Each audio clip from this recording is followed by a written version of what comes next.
మహాగణపతిం మనసా స్మరామి మహాగణపతిం మనసా స్మరామి. TR creations family అందరికీ నా హృదయపూర్వక ధన్యవాదాలు. సో వీక్లీ కొంచెం లేట్ అయింది, ఏమనుకోవద్దు. సో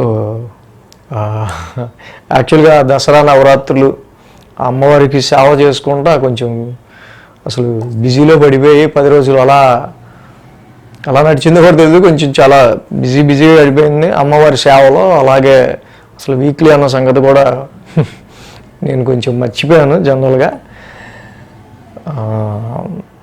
సో ఈ వారం ఈ అక్టోబర్ మాసం మొదలైంది. అలాగే 5వ తారీఖు నుంచి మనకి మెయిన్గా 11వ తారీఖు వరకు కూడా ద్వాదశ రాశుల వారికి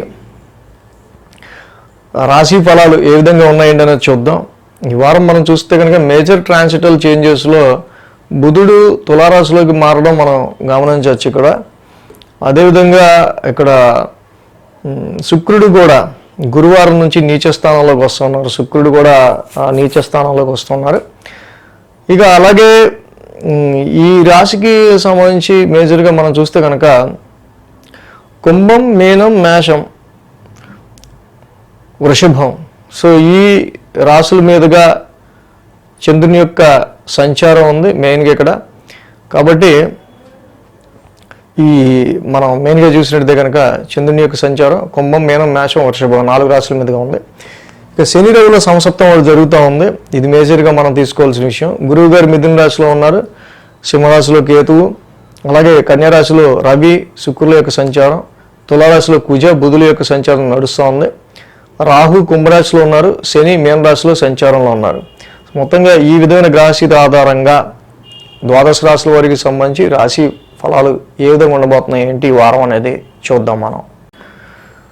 సింహరాశి వారికి సంబంధించి చూద్దాం. సింహరాశి వారికి ద్వితీయంలో శుక్రుడు, తృతీయంలో కుజుడు, లాభంలో గురుడు, 3 గ్రహాల యొక్క అనుకూలత ఇక్కడ సింహరాశి వారికి కనిపిస్తూ ఉంది. ఏదైతే ద్వితీయంలో శుక్రుడు యొక్క సంచారం ఈ రాశి వాళ్ళకి జరుగుతుందో ఇక్కడ గురువారం నుంచి కూడా శుక్రుడు కొంచెం నీచ స్థానంలో వస్తున్నారు. కాబట్టి మనీ యూటిలైజేషన్ విషయంలో కొంచెం జాగ్రత్తగా ఉండాలి. ఎలా వస్తుందో డబ్బులు అలాగే ఖర్చు అయిపోయే ఆస్కారాలు సింహరాశి వారికి కనిపిస్తూ ఉన్నాయి. దాన్ని ద్వితీయంలో ఉన్న రవి బలపరుస్తున్నాడు. కాబట్టి కుటుంబ సభ్యుల ఆరోగ్య నిమిత్తమో కొన్ని కారణాల వల్ల సమ్ పేమెంట్స్ డ్రైగా అయ్యే ఆస్కారాలు ఆరోగ్యానికి సంబంధించిన విషయాలు రీచ్చాను మొత్తంగా. అలాగే ఈ రాశికి ఇంటేకింగ్ ఆఫ్ ఫుడ్ విషయంలో కూడా శని రవుల యొక్క సంసప్తం జరుగుతుంది. కాబట్టి oil and spicy, oil and కారానికి సంబంధించి ఎక్కువ ఆయిల్ అండ్ ఎక్కువ కారం కలిపి తినటం ఇలాంటివి చేయటం వల్ల సింహరాశి వాళ్ళకి కొంచెం హెల్త్ డిస్టర్బెన్సెస్ అనేవి వచ్చే ఆస్కారాలు ఉన్నాయి.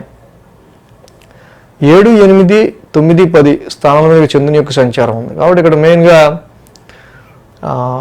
సప్తమ స్థానంలో చంద్రుని యొక్క సంచారం ఆదివారం, శుక్ర, శని 3 రోజులు కూడా ఈ రాశి వారికి అనుకూలమైన ఫలితం కనిపిస్తూ ఉంది చంద్రబలం వల్ల. వారం ప్రారంభం మనం చూస్తే కనుక సప్తమ స్థానం నుంచి చంద్రుని యొక్క సంచారం. ఎప్పుడైతే చంద్రుడు ఇక్కడ ఈ రాశిలో ఉన్నారో సప్తమ స్థానంలో, బట్ సమ్ టైమ్స్ ఇక్కడ లాయల్టీ ప్రాబ్లం. అసలు వీడికి నిజంగా నేను ఎంత చేసినా కృతజ్ఞత అనేది లేదు, విశ్వాసం అనేది లేదు అనే కొన్ని సిచ్యువేషన్స్ మాత్రం మీ ఫ్రెండ్స్ త్రూనో, బిజినెస్లో పార్ట్నర్ వ్యవహారాల్లోనో, సమ్టైమ్ బిజినెస్ అండ్ మ్యారిటల్ లైఫ్లో కూడా కొన్నిసార్లు భార్యాభర్తల మధ్య ఇలాంటి కొంత డిస్టర్బ్డ్ ఫీలింగ్స్ అనేవి ఉండే ఆస్కారాలు ఉంటాయి. కాబట్టి కొంచెం జాగ్రత్తగా ఉంటాం అనేది మంచిది. మ్యారేజ్ మ్యాచెస్ చూసే విషయంలో, వివాహ సంబంధాలు చూసుకునే విషయంలో అయితే ఈ సింహరాశి వాళ్ళు కొంచెం కేర్ఫుల్గా చేసుకోవడం అనేది చాలా మంచిది.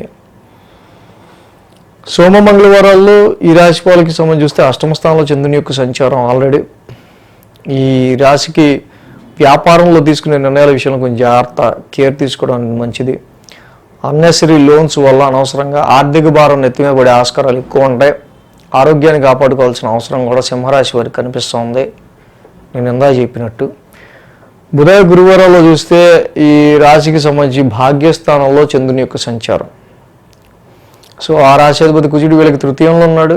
ఎంతైనా కుజుడి యొక్క సంచారం తృతీయ స్థానంలో అనుకూలిస్తారు కాబట్టి కొంత ఈ కుజుడి యొక్క సంచారం ఏదైతే ఉందో మెయిన్గా పరాక్రమ స్థానంలో ఎలాంటి టాస్క్ అయినా ఇవ్వండి, ఎలాంటి వర్క్ అయినా ఇవ్వండి, సో తప్పకుండా వాటికి సంబంధించిన విషయాల్లో మీకు మంచి కాన్ఫిడెంట్గా మంచి విల్ పవర్తోనే ఆ వర్క్ని మీరు అవగొట్టే ఆస్కారాలు ఉన్నాయి.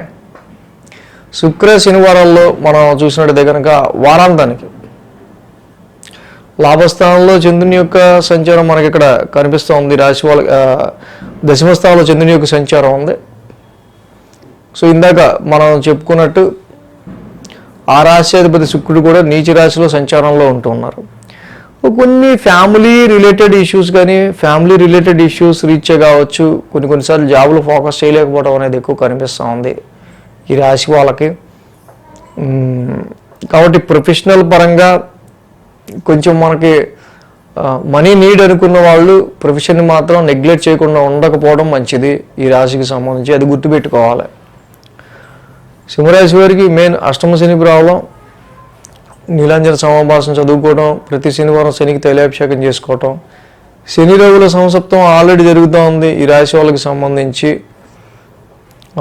సో కాబట్టి ఇక్కడ ఫైనాన్స్ పరంగా ఫ్యామిలీ పరంగా వచ్చే ఒడిదొడుకుల్ని కొంచెం సెటరేట్ చేసుకోవడం, న్యూట్రల్గా ఉంచడం కోసం వాక్ స్థానంలోనే రవి ఉన్నారు కాబట్టి జపా కుసుమ సంకాసం రవి నవగ్రహ శాంతి మంత్రం అనేది చదువుకోవడం చాలా చాలా మంచిది. సో మెయిన్గా శని రవులు ఈ రెండే చాలా వరకు ఇక్కడ ద్వితీయంలోనూ రాష్ట్రంలోనూ ఉండటం వల్ల కొంత హెల్త్ పాయింట్ ఆఫ్ వ్యూలో కానీ ఫ్యామిలీ పాయింట్ ఆఫ్ వ్యూలో కానీ ఫైనాన్షియల్ పాయింట్ ఆఫ్ వ్యూలో కానీ ఎఫెక్ట్ చూపిస్తున్నారు. శనికి రవికి డెఫినెట్గా జపా కుసుమ సంకాసం, నిరాంజన సమాభాసం రెండు నవగ్రహ శాంతి మంత్రాలు డైలీ చదువుకోవటం ఈ రాశికి చాలా చాలా చాలా మంచిది. అలాగే శివాలయ దర్శనం కూడా ఆ రవికి సంబంధించి అధిదేవతైన శివాలయ దర్శనం రవికి సంబంధించి చేసుకోవడం చాలా మంచిది. ఈ వీడియో కనుక మీకు నచ్చినట్లయితే లైక్ చేయండి, షేర్ చేయండి. మరిన్ని అప్డేట్స్ కోసం సబ్స్క్రైబ్ చేయడం మాత్రం మర్చిపోకండి.